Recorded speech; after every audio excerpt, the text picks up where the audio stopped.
கிறிஸ்துவுக்குள் அன்பான தேவனுடைய பிள்ளைகளே, கர்த்தராகிய இயேசுவின் நாமத்தில் உங்களை வாழ்த்துகிறேன். இந்த நாளிலையும் கூட நம்முடைய ஆண்டவரை துதித்து ஸ்தோத்திரம் பண்ணி ஒரு பாடலை பாடி தேவனுடைய வார்த்தையை நம்ம தியானிக்க போகிறோம்.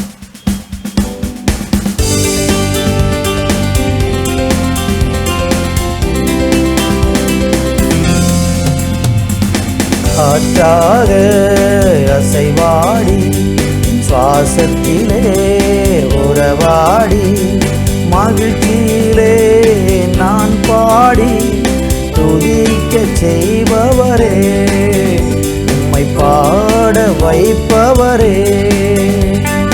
காற்றாக அசைவாடி என் சுவாசத்திலே உறவாடி மகிழ்ச்சியிலே நான் பாடி துதிக்க செய்பவரே, உம்மை பாட வைப்பவரே.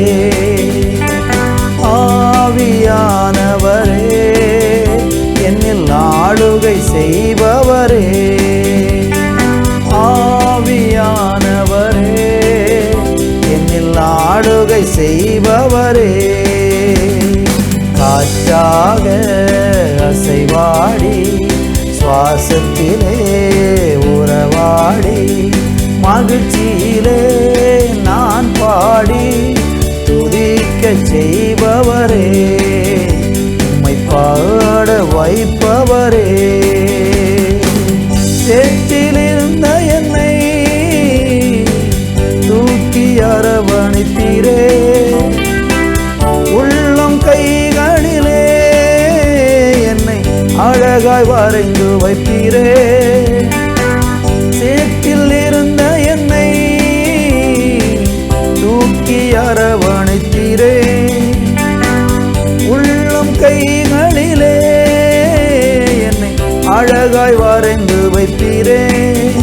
என் மேல் நினைவு கூர்ந்து உம் கிருபையை எனக்கு தந்தே.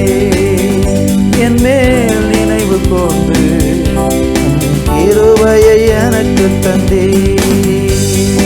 ஆவியானவரே, என்னில் ஆளுகை செய்திடுமே. ஆவியானவரே, என்னை ஆளுகை செய்பவரே.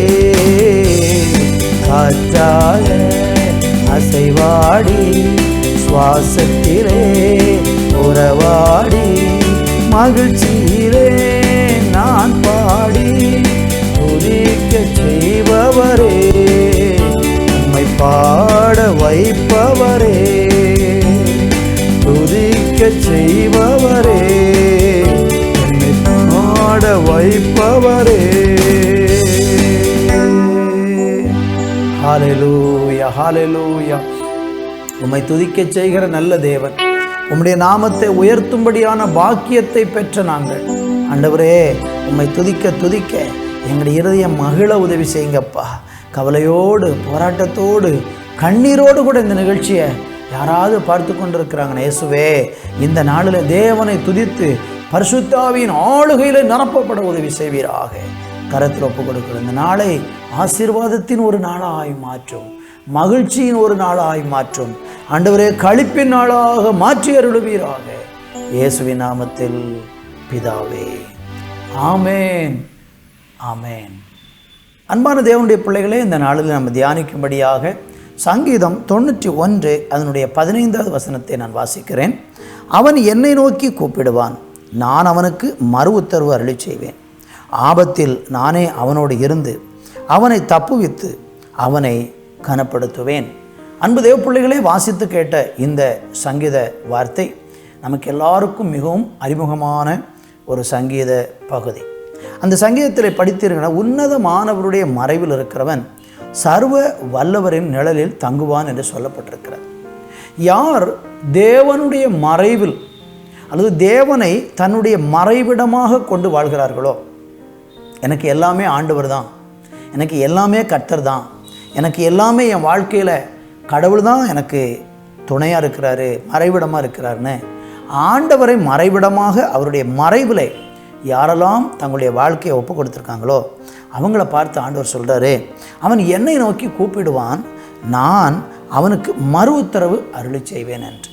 நீங்கள் பல ஆட்களிடத்தில் போய் உங்கள் தேவைகளை சொல்லி அழுதுருக்கலாம், புலம்பி இருக்கலாம், உதவி கேட்டிருக்கலாம். ஆனால் அநேகர் உங்களுக்கு மறுத்த போது கர்த்தருடைய வார்த்தை சொல்லுகிறது, ஆண்டவரை நோக்கி நீங்கள் கூப்பிட்டால் உங்களுக்கு அவர் மறு உத்தரவு தருவேன் என்று வாக்கு பண்ணுறார். பல இடங்களில் தட்டி வாசல்கள் திறக்கப்படாமல் அடைக்கப்பட்ட ஒரு சூழ்நிலையில் இன்றைக்கு நீங்கள் வேதனையோடு இருக்கிறீங்கன்னா, நீங்கள் கர்த்தருக்கு நேராக வந்து உங்களுடைய வேண்டுதல்களை தேவனிடத்தில் தெரியப்படுத்துங்கள். தேவனை நோக்கி கூப்பிட்டு பாருங்கள். கர்த்தர் நிச்சயமாக உங்களுக்கு மறு உத்தரவு அருளி செய்வார். மாத்திரமல்ல, ஆபத்தில் நான் அவனோடு இருந்து அவனை தப்புவித்து அவனை கனப்படுத்துவேங்கிறார். யாக்கோபுக்கு ஆபத்து நேரிட்ட நேரத்தில் அவன் கர்த்தரை நோக்கி கூப்பிட்டதுனால அந்த ஆபத்தில் கர்த்தர் அவனை தப்புவித்தார். தாவீதுக்கு ஆபத்து ஏற்பட்ட போது கர்த்தரை நோக்கி கூப்பிட்ட போது கர்த்தர் அவனுக்கு உதவி செய்தார். ஆபத்து நேரத்தில் என்னை நோக்கி கூப்பிடு, நான் உன்னை விடுவிப்பேன், நீ என்னை மகிமைப்படுத்துவாய் என்று ஆண்டவர் சொல்லியிருக்கிறார் அல்லவா. ஒருவேளை உங்களுக்கு ஏதோ ஒரு விதத்தில் ஒரு ஆபத்து, சில மனிதர்களாலேயோ அல்லது இயற்கையினாலேயோ அல்லது ஏதோ ஒரு விதத்தில் நீங்கள் சில ஆபத்துக்களை இந்த நாட்களை சந்தித்து கொண்டிருக்கலாம். எப்படிப்பட்ட ஆபத்தான சூழ்நிலையிலே நீங்கள் இருந்தாலும் அந்த நேரம் ஆண்டவரை நோக்கி கூப்பிட்டு பாருங்கள். கூப்பிட்டால் ஆபத்தில் உதவி செய்கிறதுக்கு உலகத்தில் ஒரே ஒருத்தர் தான் உண்டு, அவர் தான் ஆண்டவர், ஆண்டவராக இயேசு கிறிஸ்து. நீங்கள் ஒருவேளை இயேசுவை அறிந்திருக்கலாம் அல்லது அறியாமல் கூட இருக்கலாம். நீங்கள் எப்படிப்பட்டவராக இருந்தாலும் இன்றைக்கு உங்கள் வாழ்க்கையை ஆண்டவருடைய மறைவில், உன்னதமானவருடைய மறைவில் நான் அடைக்கலமாய் வருகிறேன் என்று சொல்லி நீங்கள் வந்து பாருங்கள். உங்கள் ஆபத்தான நேரங்களில் உங்களுக்கு உதவி செய்வதற்கு இயேசு போதுமானவராக இருக்கிறார். கலங்க வேண்டாம், தைரியமாக இருங்கள். இந்த நாள் உங்களை தேவன் பாதுகாப்பாராக. நல்ல பிதாவே, இந்த நாளுக்காக நன்றி. ஆபத்தில் எங்களோடு இருந்து எங்களை தப்புவிக்கிற தேவன், உங்களை நோக்கி கூப்பிடும்போது எங்களுக்கு மனமிறங்குகிற தேவனாக கூட இருந்து நடத்தும். ஒவ்வொருவரையும் ஆசீர்வதித்தருளும். கிருபை கூட இருக்கட்டும். இயேசுவின் நாமத்தில் பிதாவே, ஆமேன், ஆமேன்.